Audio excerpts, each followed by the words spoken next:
আসন্ন রাষ্ট্রপতি নির্বাচনকে কেন্দ্র করে নতুন করে আলোচনায় আসে সংবিধানের ৭০ অনুচ্ছেদ। জাতীয় সংসদে রাজনৈতিক দলের বিপক্ষে ভোট দিলে সংসদ সদস্য পদ শূন্য হওয়া সংক্রান্ত সংবিধানের এই অনুচ্ছেদের বৈধতা চ্যালেঞ্জ করে গেল ১৩ আগস্ট উচ্চ আদালতে রিট করেন সুপ্রিম কোর্টের আইনজীবী ইউনুস আলী আকন্দ। রিটে নির্বাচন কমিশন ঘোষিত রাষ্ট্রপতি নির্বাচনের তফসিল স্থগিতের নির্দেশনাও চাওয়া হয়।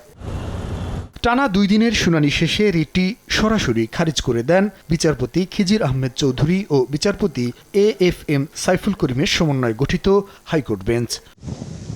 বিষয়টি নিয়ে গণমাধ্যমের মুখোমুখি হন রাষ্ট্রের প্রধান আইন কর্মকর্তা। বলেন, সংবিধানের মৌলিক কোনো সংস্কার প্রয়োজন হলে সেটি করবে জাতীয় সংসদ। এই কাজটা কোর্টের ডিরেকশনের মধ্যে পড়ে না, আদালতের এখতিয়ারের মধ্যে পড়ে না। সংবিধানের সংশোধন, সংযোজন, বিয়োজন যা কিছু সবই পার্লামেন্টের উপর নির্ভর করে, পার্লামেন্টের স্বতন্ত্র স্বাধীন।